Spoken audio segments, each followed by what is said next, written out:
Hello दोस्तों, welcome back to new video. तो दोस्तों आज फिर हम आप लोगों के लिए हिमाचल प्रदेश पुलिस कांस्टेबल भर्ती, जो आप लोगों को पता ही है कि 1088 पदों पर इसकी अधिसूचना जारी की गई थी।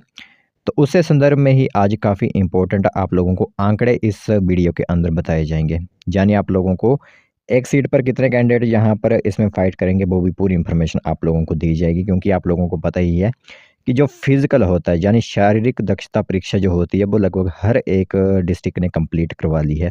और इसके बाद तो आप लोगों को पता ही है कि परीक्षा आप लोगों की होती है, यानी एग्ज़ाम आप लोगों को देना होगा। और जो कैंडिडेट्स एग्ज़ाम को क्वालिफ़ाई कर लेते हैं, उसकी कट ऑफ को क्वालिफ़ाई कर लेते हैं, फिर उनको जो है वो यहाँ पर पोस्टिंग वगैरह दी जाती है। उनका रोल नंबर में उनका नाम आता है, शॉर्टलिस्ट कैंडिडेट्स जो भी होते हैं, ठीक है? तो आप लोग ध्यान से यहाँ पर देखिएगा, जो मैं आंकड़े आप लोगों को बताऊँगा, इसी हिसाब से आप जो अपनी प्रिपरेशन होती है एग्ज़ाम की, उस हिसाब से कीजिएगा। क्योंकि आप लोगों को पता ही है कि इस बार जो मेरिट होनी है, वो होनी है स्टेट कैडर की, ठीक है? यानी ऑल स्टेट के यहाँ पर कैंडिडेट एक साथ ही होंगे और सभी की जो मेरिट होगी, वो एक साथ ही ली जाएगी। पहले ऐसा ही कहा गया था और आगे क्या होता है वो उन्हीं को पता होगा, लेकिन जो अभी तक हमारे पास इन्फॉर्मेशन है वो ऐसी ही है। जैसे एग्जांपल के लिए कांगड़ा डिस्ट्रिक्ट काफ़ी बड़ा है, लेकिन कांगड़ा डिस्ट्रिक्ट के कैंडिडेट कम होते हैं, वहाँ पर कट ऑफ को क्लियर ही नहीं कर पाते। और as compare to Hamirpur district के कैंडिडेट ने ज़्यादा यहाँ पर मार्क्स गेन कर लिए, तो वहाँ पर हमीरपुर डिस्ट्रिक्ट के कैंडिडेट ज़्यादा रखे जाएंगे, कांगड़ा के कम रखे जाएंगे। यह होता है स्टेट कैडर, ठीक है? पहले डिस्ट्रिक्ट कैडर होता है, डिस्ट्रिक्ट वाइज जो कैंडिडेट्स थे उस हिसाब से पोस्ट फिलअप कर ली जाती थी, लेकिन अब स्टेट कैडर है तो अपने हिसाब से यहाँ पर जो है वो आप देखिएगा, ठीक है? तो चलिए फिर मैं जो भी यहाँ पर आज यहाँ पर आंकड़े जो भी हमारे पास उपलब्ध हैं, वो हम आप लोगों को इसके बारे में बताते हैं। तो दोस्तों देख सकते हो यहाँ पर आंकड़े आप सभी लोगों के मोबाइल स्क्रीन पर इस टाइम दिख रहे होंगे।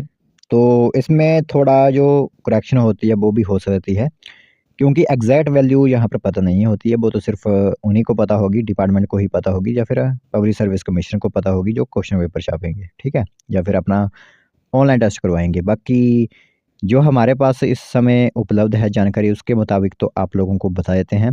पहले पुलिस भर्ती परीक्षा में 1088 पदों के लिए लगभग यहाँ पर लिखा गया है, यानी अप्रोक्सीमेटली, ठीक है? 17,000 उम्मीदवार जो हो परीक्षा देंगे, यानी एग्ज़ाम देंगे। इसमें अगर आप सोच रहे होंगे कि इसमें मेल कैंडिडेट्स हैं या फिर फीमेल कैंडिडेट्स हैं, तो ये सभी इकट्ठे ही हैं, ठीक है? मर्ज हैं, यानी मेल कैंडिडेट्स भी हैं और फीमेल कैंडिडेट्स हैं, दोनों को मिलाकर ये 1088 पोस्ट फिलअप की जानी है, ठीक है? आप लोगों को पता ही है। तो इसीलिए जो है वो एक बार आप लोगों को फिर से बता देते हैं कि 1088 पोस्ट है और 17,000 यहाँ पर कैंडिडेट यहाँ पर परीक्षा देंगे। कोई किसी कारणवश यहाँ पर जो है वो लीव भी हो सकता है, यानी वो परीक्षा में जो होता है वो नहीं भी आ सकता है। लेकिन इस बार आप लोगों को पता ही है कि लगभग हर एक कैंडिडेट इस परीक्षा को देगा, क्योंकि काफ़ी समय बाद जो जब वैकेंसी आप लोगों को देखने को मिल रही है। और इस बार तो नई तरह की यह भर्ती आप लोगों के लिए होगी, तो काफ़ी एक्साइटमेंट भी जो है वो कैंडिडेट्स में इस समय है। और काफ़ी समय भी हो चुका है कैंडिडेट्स जो कि इसकी तैयारी कर रहे हैं। तो इसी हिसाब से आप अपने एग्ज़ाम की प्रिपरेशन कीजिएगा। जो भी सब्जेक्ट इसमें शामिल होते हैं उसकी पूरा जो आपकी रिवीजन वगैरह होती है वो होगी। बाकी जल्द ही पब्लिक सर्विस कमीशन की तरफ से आप लोगों के लिए डेट अनाउंस कर दी जाएगी और आप लोगों के लिए एडमिट कार्ड जो होते हैं रिटर्न के, वो भी आप लोगों को प्रोवाइड करवा दिए जाएंगे, ठीक है? तो ये इन्फॉर्मेशन महत्वपूर्ण सोचा आप सभी लोगों को इसके बारे में बता दें, क्योंकि आंकड़े जानना काफ़ी महत्वपूर्ण बन जाता है उस समय जब आप लोगों को एक पोस्ट के लिए जो हो फाइट कर रहे हो, ठीक है? तो ये इन्फॉर्मेशन महत्वपूर्ण थी, सोचा एक बार आप लोगों को इसके बारे में बता दें।